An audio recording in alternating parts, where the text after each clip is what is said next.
मेष राशि वालों के लिए काम से धन लाभ को सुधारने का अच्छा समय। इसी के चलते आपकी बचत भी बढ़ रही है। पर सबसे बड़ी बात इस समय ये उभर कर आ रही है कि आपने अपने कारोबार को और काम को बढ़ाने के लिए बहुत कुछ सीखा है और उसी ज्ञान और तजुर्बे को आप अपने काम में इस्तेमाल करना चाह रहे हैं। क्या करना चाहिए समय में? बदलता हुआ दौर है, कई तरह के विकल्प हैं आपके सामने, जिसके चलते आपकी आर्थिक स्थिति में सुधार हो सकता है।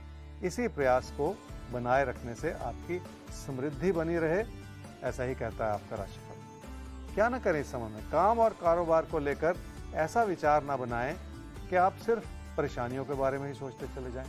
परेशानियां हैं और हम सब के लिए रहेंगी, ये जिंदगी की सच्चाई है, पर उनसे घबराते चले जाना भी ठीक नहीं। पढ़ाई लिखाई को बढ़ावा देने के लिए आपको लोगों से बातचीत करनी पड़ेगी और उनसे जुड़ना पड़ेगा। विचार विमर्श करने से कई तरह के अच्छे विकल्प खुल सकते हैं। आप वैसे भी बहुत सारे ऐसे विकल्प ढूंढ रहे हैं जिससे आपकी समृद्धि बढ़े।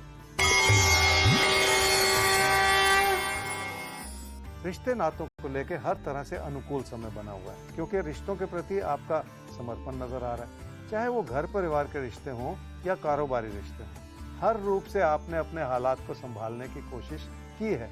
कामकाज के क्षेत्र में भी कोई प्यार का रिश्ता आपको लुभा रहा है। वृषभ राशि वालों को अपने बड़े बुजुर्गों से जुड़ना होगा और उनका आशीर्वाद लेना होगा, क्योंकि ऐसा कहा जाता है कि जब बात बिगड़ती चली जा रही हो और कुछ भी समाधान ना मिल रहा हो तो आशीर्वाद ही काम आता है। क्या करना चाहिए समय में? लोगों से मिलती हुई सलाह जरूर सुन लें, पर फैसला अपने दम पर करें और सूझबूझ के साथ करें। विचार विमर्श से भी फायदा हो सकता है। क्या ना करें इस समय में? किसी ऐसे रास्ते पर फिलहाल बिल्कुल ना चलें जिसमें असमंजस हो या नुकसान का अंदेशा हो, क्योंकि आपको लगेगा कि लोगों का समर्थन मिल रहा है, इसलिए आप किसी नए रास्ते पर चल रहे हैं और उसके लिए ये समय अभी अनुकूल नहीं है। काम और कारोबार में हर तरह की अच्छाई बनी हुई है। प्रतियोगिता भरा समय जरूर है, लेकिन आप उस प्रतियोगिता में अव्वल आ सकते हैं। लोगों की बातों में आके अपना नुकसान बढ़ाते चले जाना ठीक नहीं होगा। कोई प्यार का रिश्ता आपके विचारों का केंद्र बिंदु बना हुआ है, क्योंकि कोई बहुत अच्छे से आपकी बात सुन रहा है और आपसे जुड़ रहा है, इसलिए भी आपकी इच्छाएं बढ़ी हुई नजर आ रही है। तो कोई है जो न सिर्फ आपको सुन रहा है बल्कि बड़े प्यार से आपके करीब भी आ रहा है, आपसे जुड़ भी रहा है। साहब ध्यान से थोड़ा सा आगे बढ़िएगा। एक सवाल ले लेते हैं ज्योतिष गुरु। मिंटू आपका सवाल है और बड़ा दिलचस्प सवाल है जो एक नजर हमारी पड़ी अभी। 20/1/1984 4:15 शाम को इनका जन्म हुआ है सिलीगुड़ी। एक प्राइवेट कंपनी में काम करते हैं। जानना चाहते हैं आपसे बिजनेस के बारे में कि बिजनेस के क्या योग है, उसके अलावा मैरिज को लेकर, शादी को लेकर क्या इनकी कुंडली कहती है और इनके कितने बच्चे होंगे। मिंटू, आपकी कुंडली है जी मिथुन लगन की और सिंह राशि की। आपकी महादशा चल रही है जी चंद्रमा की और अंतर्दशा चल रही है बुध की मार्च 2023 तक। कब तक शादी होगी? बहुत अहम सवाल, क्योंकि आपकी आयु 38 वर्ष की हो चुकी है और जब भी एज ऐसे बढ़ जाती है तो एक तो शादी से जुड़ी प्रपोजल्स भी उसी अनुपात में कम हो जाती हैं और आपकी कुंडली में अभी का समय भी बहुत ज़्यादा अनुकूल बना हुआ नहीं है, तो दोनों ही ओर से अभी कमियां हैं। आगे चल के एक अच्छा समय बनता है, बेहतर समय कहूँगा, अच्छा नहीं बेहतर समय, अब के कंपैरिजन में बेहतर समय है, वो है जी जून 2023 में। उसका फ़ायदा उठाया जा सकता है, तो कोशिश आपको ज़्यादा करनी पड़ेगी। जून 2023 में शादी हो सकती है और उस समय वो आपकी अपनी चाहत की शादी हो सकती है। आपने पूछा आपके कितने बच्चे होंगे, तो ये शायद इस वजह से पूछा गया सवाल है, क्योंकि जब 38 इयर्स की आयु हो जाए और शादी ना हुई हो तो ये बड़ा स्वाभाविक सा सवाल होता है कि भाई बच्चे होंगे या नहीं।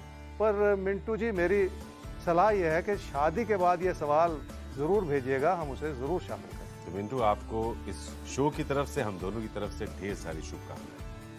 आगे बढ़ते हैं और अब बात कर लेते हैं अगले सवाल की, जो कि सुषमा शर्मा जी ने पूछा है कबीर शर्मा के लिए। 19/9/2003 10:12 रात में इनका जन्म हुआ है मनसा, पंजाब। करियर और पढ़ाई से जुड़ा सवाल है। उन्होंने +2 नॉन मेडिकल पास कर लिया है और अब विदेश जाना चाहते हैं। तो विदेश को लेकर उनकी कुंडली क्या कहती है, कैसा रहेगा ये निर्णय उनके लिए, वहां जिंदगी कैसी रहेगी? सुषमा जी, आपने कबीर के लिए सवाल पूछा है। कबीर की कुंडली है जी वृषभ लगन की और मिथुन राशि की। उसकी महादशा चल रही है जी बृहस्पति की और अंतर्दशा चल रही है शुक्र की जून 2024 तक। आपने कहा कि उसने +2 अभी कंप्लीट किया है नॉन मेडिकल स्ट्रीम से और आगे की पढ़ाई के लिए वो विदेश जाना चाहता है। देखिए, विदेश की इच्छा तो हो सकती है, वो कुंडली भी दर्शा रही है, लेकिन अभी का समय अनुकूल नहीं है कि विदेश जाया जाए। ये और बात है कि 2023 में वो इच्छा भी और बढ़ रही है, संभावनाएं भी बेहतर होती चली जा रही हैं, तो शायद अगले साल आप इस विचार को आगे बढ़ाएं। अभी इस समय में तो ऐसा कोई योग नजर नहीं आता। पर अच्छी बात क्या है इस कुंडली, जब पढ़ाई की एज हो और पढ़ाई का दौर हो तो पढ़ाई में मन होना चाहिए ना, बाकी सारी बातें बेकार हैं।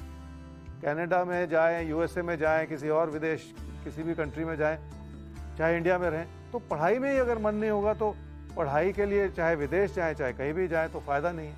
अच्छी बात यह है इस कुंडली में, कबीर की कुंडली में, कि अगले साल से पढ़ाई के प्रति इच्छा बढ़ रही है कि मुझे भी पढ़ना है, मुझे भी कुछ करना है। तो ये जो प्रेरणा होती है यही जिंदगी में कुछ करवा देती है।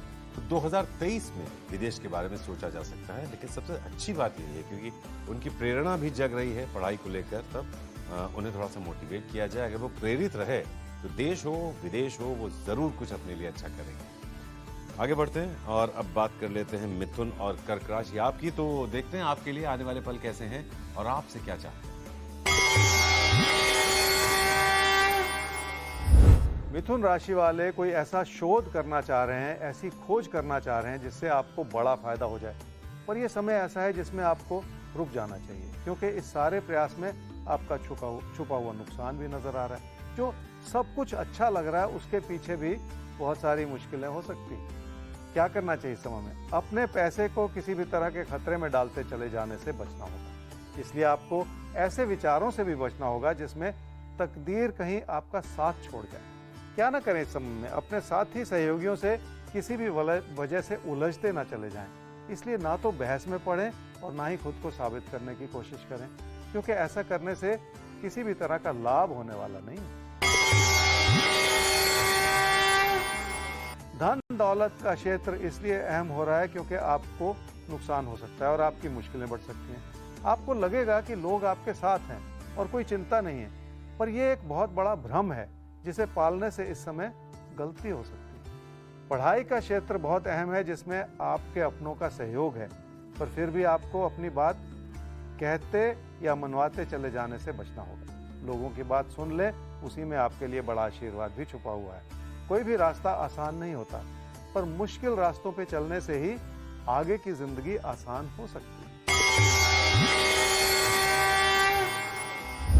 कर्क राशि वाले ये समझ लें कि जिंदगी में लोगों से तालमेल बना रहे तो बहुत सारी चीजें समझ जाती हैं और मुश्किल से मुश्किल परिस्थिति भी आसान लगनी शुरू हो जाती है। इसलिए कहा जाता है कि लोगों से हाथ मिला लें और अपनों का साथ लेके चलें। ऐसा करने से कोई भी रास्ता सुगम और सुखद हो सकता है। क्या करना चाहिए समूह में? काम से लाभ बन सकता है और आपकी कोशिशें भी उसमें अपना योगदान दे सकती हैं। इसलिए अपने ज्ञान और तजुर्बे को और ज्यादा मजबूत करने की जरूरत है, जिसके चलते आपकी आर्थिक स्थिति में इजाफा होता चला जाए। क्या न करें इस समय में? अपने जीवन साथी या अपने पार्टनर के विचारों के खिलाफ न जाएं। आप सही भी हों तो भी लोगों की बात सुन लें, पर समझने की कोशिश ज्यादा कर लें। सिर्फ अपनी बात कहते चले जाना और लोगों पे दबाव बनाते चले जाना इस समय ठीक नहीं। काम और कैरियर से हालात बेहतर हुए हैं, पर उस भरोसे से आपके खर्चे भी बढ़े हैं और नुकसान की स्थिति भी बनी है। किसी भी अच्छाई की अपनी ही सीमाएं होती हैं। उन सीमाओं को लांघ के आगे चलेंगे तो आपके हाथ से बात बेकाबू होती चली जाएगी। रिश्तों को संभालना है तो विचार विमर्श करना होगा। अपनी बात कहनी भी होगी, लोगों की सुननी भी होगी।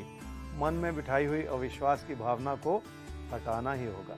ये प्रयास करेंगे तो रिश्तों में मधुरता बनेगी, ऐसा मेरा विश्वास है। अविश्वास हम दूसरों पर करते हैं, लेकिन अविश्वास खुद हमें ही कमजोर करने लगता है। तो अविश्वास अगर आदत बन रहा हो, उस आदत से बचना है। बाकी आम व्यवहारिक जीवन में थोड़ा सा सामने वाले पर नजर बनाए रखने में कोई दिक्कत नहीं है।